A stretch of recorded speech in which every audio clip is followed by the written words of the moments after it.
Hello, good morning সবাইকে। Finally চলে এসেছি আজকে হাজারদুয়ারিতে।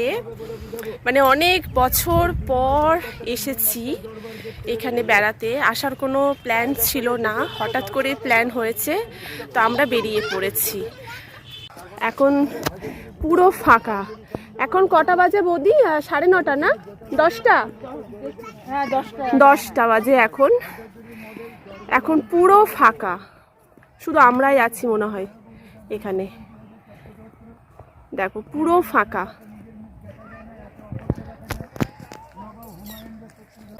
তো এখন ভেতরে যাব। আমরা একটা গাইড নিয়েছি, কারণ আমি তো ছোটোবেলা থেকে অনেকবারই এসেছি, কারণ এটা আমার দেশের বাড়ি এই জায়গাটা। তো এখন আমরা একটা গাইড নিয়েছি, তো ভেতরে যাব। ভেতরে তো ক্যামেরা অ্যালাউ না, ফোনটা ব্যাগেই আমাকে ঢুকিয়ে দিতে হবে। ভেতরের কোনো ফটো ভিডিও কিছুই করতে পারবো না। তো গাইড নিয়েছি তার কারণ আমাদের সাথে আরও অনেকে রয়েছে যারা প্রথমবার এসেছে। তো তোমরাও একটুখানি দেখো। তো জানি আমি অনেকেই এসেছো হয়তো হাজারদুয়ারিতে, কারণ মুর্শিদাবাদ এমন কিছু দূরে না, কাছেই। যারা যারা মুর্শিদাবাদ এসেছো তারা নিশ্চয়ই হাজারদুয়ারিও ঘুরে গেছো।